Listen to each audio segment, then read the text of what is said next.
Hi fans, thanks for clicking the dreaded D Rose report. Can you hear me? I don't know what goes on with shipping this stuff up the internet alley every once in a while, but things don't go right. Hopefully it's going right today. All right, I'll tell you a little bit of what I said yesterday on this one, and not too much excitement. All right, Scott Steiner, he turns 53 years old today, and also this would have been the 82nd birthday of Captain Lou Albano, Hall of Famer, and Booker T. He's going to be addressing the Hulk Hogan controversy this Saturday night on his Heated Conversation podcast, which I've never seen, never heard, but could be interesting. I'm surprised WWE is even going to let him talk about it.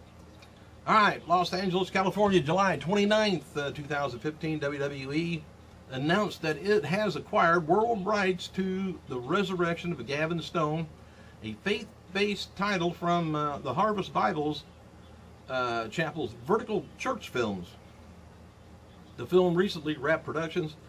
It stars a guy from Marvel, Agent of the Shield, and D.B. Sweeney from Suits and 24, Neil Flynn from The Middle, and WWE legend Shawn Michaels. Don't know hardly any film Shawn's been in. I think he might have been in one other. All right, written. It's about a guy that. It just kind of tells the story of a former child star that turned washed up and troubled actor. So it might be a true story as far as I know. With The Miz, he's replacing Hulk Hogan on Tough Enough Judge on the other night's show. I'm not sure whether that's going to be a permanent deal, but Brian Saxton took over the host of Tough Talk post-show on the WWE Network. And WWE's announced that Shawn Michaels is going to be replacing Hogan as special guest general manager at next month's 3 live events in Australia. The other thing too, I don't know if I got this, no, I got it on down here. I thought I had it on yesterday's report, but former head coach Bill DeMott, he launched a YouTube channel called Bill DeMott Experience, if you want to check that out. And WWE taped the following matches. Let's ask last night's NXT. You already seen it, didn't you? Okay.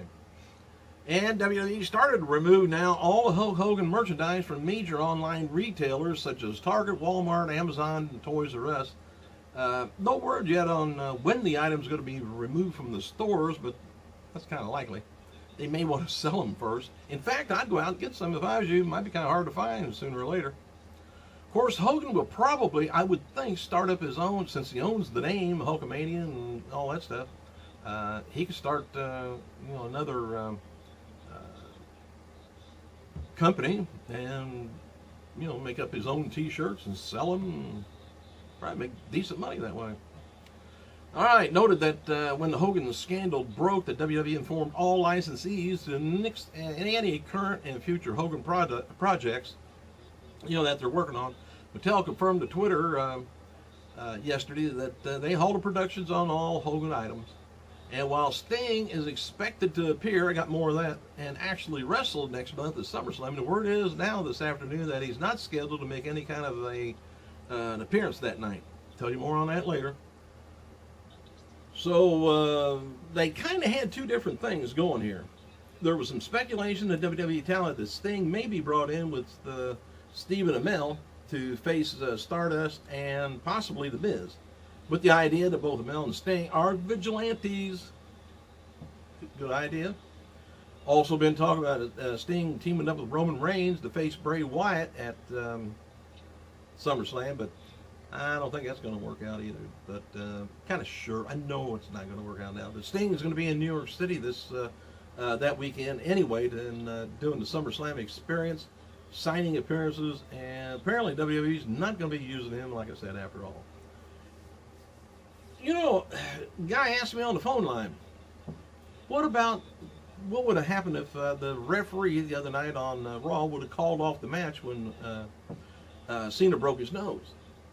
Is there such a thing as a TKO in wrestling? I don't think so. There is in boxing, but Now I know in UFC, somebody breaks an arm or goes a little bit, they'll cut it off, and the title will change hands. If the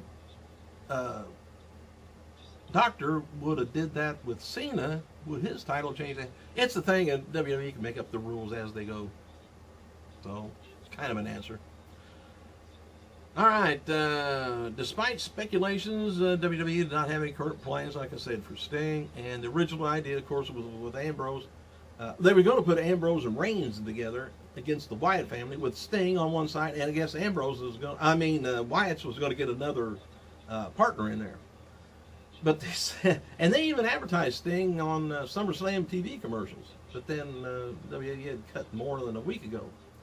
But Sting, 56 years old, has reportedly got himself into ridiculously good shape for his age. And Sting was informed, later, he just got in good shape for himself, which is a good deal. But anyway, I guess they wanted Reigns and Ambrose to have Sting on their side because they're going to have a tough crowd in New York City.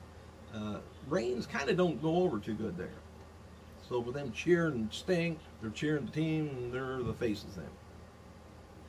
WWE reported about 3.5 million, let's say, in pay-per-view revenues in this second quarter, 2015. That includes Payback, Extreme Rules, and Money in the Bank.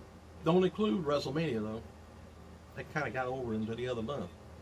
Extreme Rules was about 56,000 pay-per-view buys, down from 108,000 in 2014, when the event was also on the WWE Network. So, man, that's cut in half. And Money in the Bank drew about 57,000, down from 122,000 in 2014. The event was also on the network. Of course, they didn't have the subscribers they got now. Previously noted, Payback drew about 54,000, down from 67,000 in 2014. WWE stock currently is up a little over 18.5%, following second quarter earnings. Trading was about $19.54 a share. And July 26th episode of The Rock's Ballers, I don't know if you've seen that yet or not, on HBO, drew about 1.8 million, up from 1.6 last week. All right, tickets go on sale tomorrow at for September NXT live event in Texas, and good old Triple H is going to tweet out a code where you get in there and get some good tickets, password, whatever you want to call it, pre-sale. And while AJ Lee mentioned that she doesn't want to do, I don't know whether she retired or just quit. I don't know. But anyway, she made a recent Comic-Con appearance. People reportedly close to her know that she's just not interested in taking any bookings right now. But other people looking to book the former WWE Diva Champion are reportedly that they are told that her daily fee, hear me now, is $15,000 plus business class travel to the place and hotels. Why would you give that up? God. Anyway, I can't even go to the neighbor's house. They won't. I ring the bell and they won't open the door. And according to WWE's earnings and stuff like that, they have 1.156 paid WWE Network subscribers as of June 30th. And this is down from 1.327 that they announced the day after WrestleMania 31. So a little bit of people's left. Noted that WWE launched through June 30th. The network has attracted more than 2 million unique subscribers, with approximately 61% of those still active. That's not too good, really. But what else have I got here? Oh, Brock Lesnar has been announced for the October 3rd WWE live event in Madison Square Garden, New York City. No word on who he's going to be facing, but Paul Heyman's going to be there with him to hold his hand. And this is going to be Lesnar's first domestic WWE live event since returning to the company in 2012. I guess they're talking about this garden, I guess. Also being announced for the show is kind of odd. John Cena taking on Rollins. give you that. But Ziggler taking on Rusev. Ziggler's coming back. Sheamus taking on Orton, and appearances by Chris Jericho and the WWE Divas. Bo Dallas and Bray Wyatt. Do we know they're brothers? Yeah. Anyway, their sister has expressed interest in getting into pro wrestling, and recently as the WWE Performance Center in Orlando for a tryout. No word yet on how the tryout went, but apparently she spent some time at the Performance Center before the actual tryout, getting herself in shape. Should be noted that Samantha Rotundo, I don't know what she's going to be going by there, which is the name of Bray Wyatt's wife. Their report went to along to state that Bray and Bo's sister and the daughter of WWE legend Mike Rotundo, IRS, but her name is Mika Rotundo.